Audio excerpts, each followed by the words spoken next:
The city-sized factory, China's impossible output. Imagine a factory floor the size of a city block. It's not building smartphones. It's not building cars.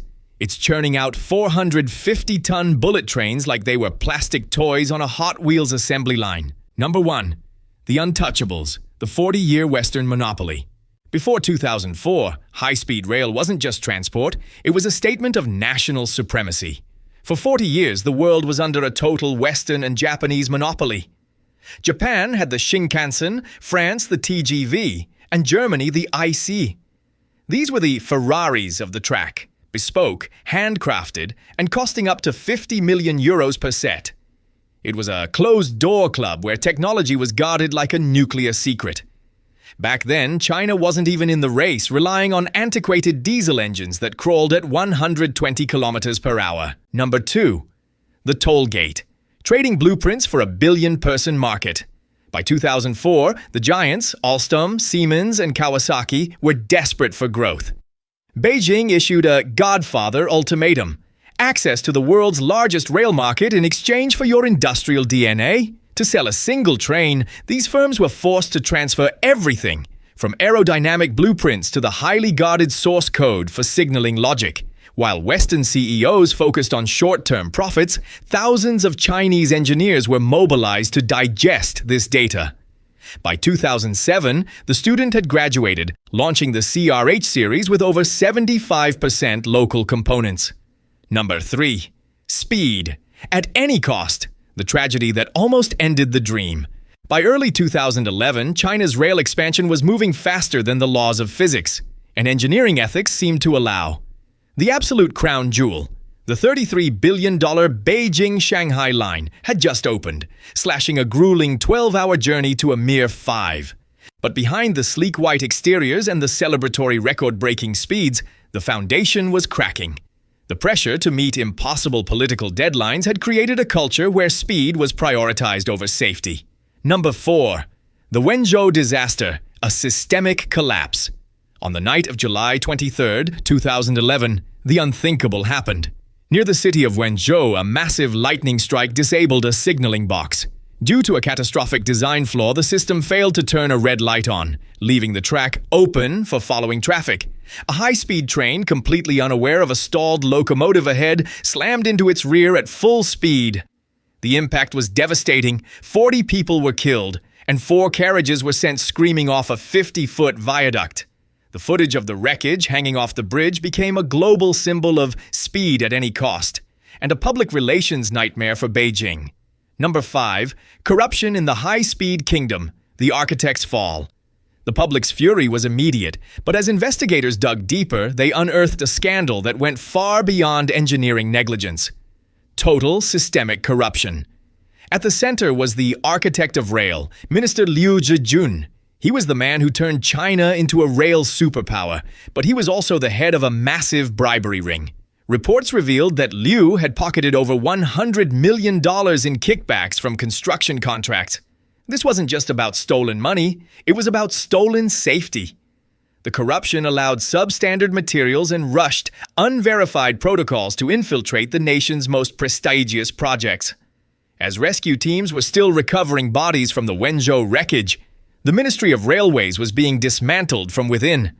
Liu was arrested, charged with severe disciplinary violations, and handed a suspended death sentence. The dream of high-speed travel was suddenly a crime scene. Number 6. The emergency brake, the era of the Great Pause. The world hit the emergency brake. Fearing a total collapse of public trust and international credibility, Beijing ordered an immediate safety pause.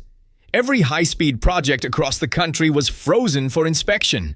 In a move that shocked the industry, operational speeds were slashed from 350 kilometers per hour down to 300 kilometers per hour. Global critics predicted this was the end. They labeled the project a high-speed leap forward that would leave China with a ghost network. Thousands of miles of empty, dangerous tracks and a mountain of massive debt. For nearly 6 years, the high-speed dream seemed to be stuck in second gear. Number 7. Wenzhou to 2025. The impossible evolution of Chinese speed. In July 2011, the Wenzhou train collision, a catastrophic signaling failure fueled by rushed expansion and systemic corruption, killed 40 people and sent shockwaves through the global rail industry. Critics labeled the disaster a fatal overreach, but during the 2011 to 2013 Great Pause, Beijing transformed national shame into industrial sovereignty. By purging the architect of rail, Minister Liu Zhijun, and auditing over $900 billion in debt, China shifted from fast following to total independence. They replaced foreign software with the 100% indigenous CTCS3 signaling system, integrated AI-driven predictive maintenance, and installed a network of high-precision earthquake detectors. Fast forward to December the 26th, 2025, and the redemption is absolute. China has just shattered the 50,000-kilometer track milestone, now operating two-thirds of the world's total high-speed lines with a 99.9% on-time rate. With the Fuxing CR400 carrying 2.4 billion passengers annually, and the next-generation CR450 hitting record trial speeds of 453 kilometers per hour, China has transitioned from a reckless student into an unchallenged frontrunner, turning the scars of Wenzhou into the world's most advanced and profitable rail empire. Number 8. The Reckoning. From lightning rise to the emergency brake. Between 2008 and 2011, the expansion was a lightning strike that defied global norms. The Beijing-Tianjin line opened at 350 kilometers per hour, followed by the $33 billion Beijing-Shanghai Showcase, a miracle of engineering that slashed 12-hour journeys down to 5. But this breakneck speed came with a hidden cost. On July 23, 2011, the Wenzhou crash claimed 40 lives, exposing a catastrophic signaling failure and a culture of rushed expansion. The tragedy triggered a global safety pause and a brutal anti-corruption purge that saw the architect of rail, Minister Liu Zhijun, jailed. Critics worldwide predicted the collapse of the dream, labeling it a reckless overreach. They were wrong. The pause wasn't a surrender. It was a pit stop for a total indigenous rebuild. Number 9. The Ultimate Gambit. The Market for Technology Trap. In 2004, China made an offer the world couldn't ignore: access to the world's largest potential market in exchange for their industrial DNA. It was the market for technology strategy. Beijing told the giants, "Help us build our own trains or you get no deal." Despite the grumbles, Alstom, Siemens, Bombardier, and Kawasaki signed on. They shipped finished trains first, then set up local assembly. Chinese engineers swarmed these projects, absorbing decades of R&D in months. It was a buyer's school, where China paid the tuition in contracts and walked away with the blueprints to the future. Number 10. The student eclipses the master, 486 kilometers per hour. By 2007, the students were standing on their own feet. China began tweaking foreign designs, creating variants that were longer, faster, and more powerful. When Kawasaki accused China of intellectual property theft, the writing was already on the wall. In 2010, the CR380A rolled off the line. It was a Frankenstein of the world's best tech. German pantographs, Japanese bogies, and French controls blended into a machine that hit a world record 486 kilometers per hour in tests. China had indigenized the entire ecosystem, signaling, tracks, and power. They were no longer just building carriages. They were building the world's most advanced infrastructure. 11. Speed at any cost. The Wenzhou Reckoning. But the rise wasn't without blood. In 2011, the Wenzhou train collision killed 40 people, exposing the rot of rushed expansion and systemic corruption. The architect of rail, Minister Liu Zhijun, was arrested in a massive scandal. The world hit the emergency brake. Critics predicted the high-speed leap forward would end in a ghost network of debt. But the pause was temporary. China spent the next 2 years purging foreign dependencies and building a sovereign safety ecosystem with triple redundant fail-safes and AI maintenance. They didn't abandon the dream. They hardened it. 12. The Fuxing Revolution. 100% Chinese IP. In 2017, China unveiled its masterpiece, the Fuxing Rejuvenation. These were the first trains owned 100% by China. No foreign patents, no limitations. By standardizing parts, they achieved mass production on an automotive scale. A single factory like CRRC Qingdao can now crank out 1,600 railcars a year. This standardization allowed China to slash costs by 30% compared to Western rivals. China had arrived at the forefront, running the world's fastest scheduled services at 350 kilometers per hour, leaving Japan and Europe in the rearview mirror. Here are the refined sections with the powerful new headings and polished, engaging paragraphs designed specifically for your script. 13. The slow revolution, the hotel on wheels. While the world is obsessed with 350 kilometers per hour, China is making a strategic pivot toward boutique luxury. This is the Star Express.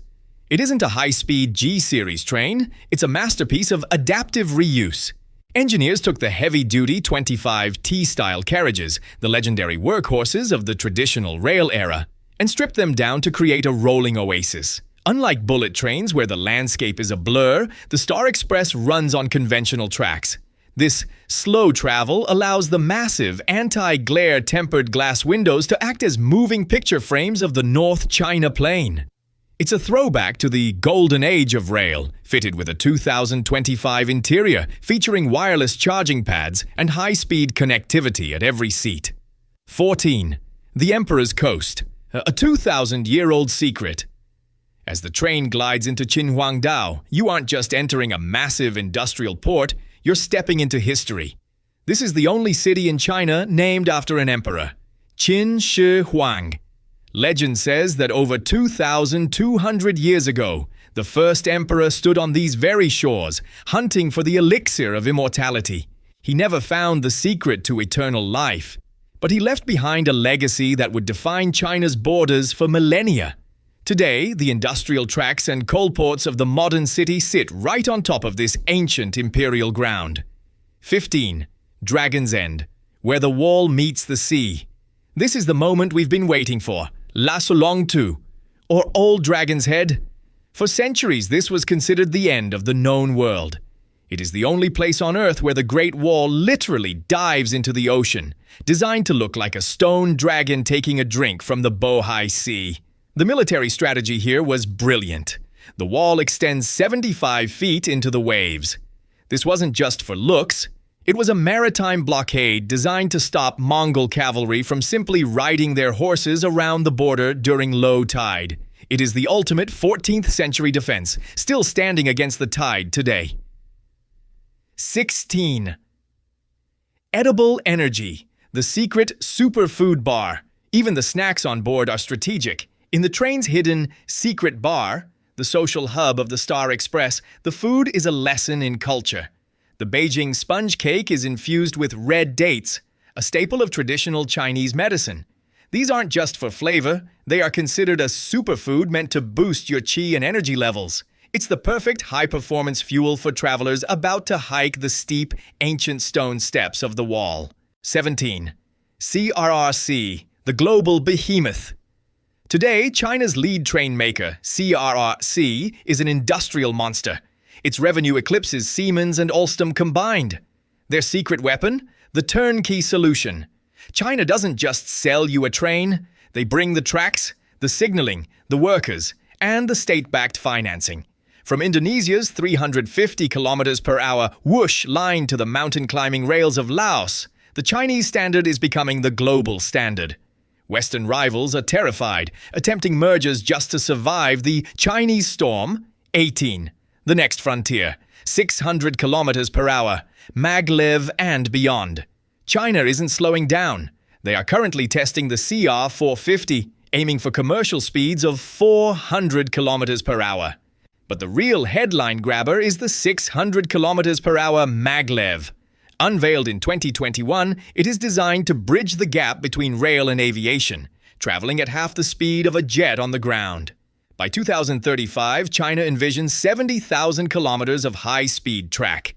They are revolutionizing logistics with the world's first 350 kilometers per hour freight trains and testing vacuum tube hyperloops, the speed trap. China's global checkmate.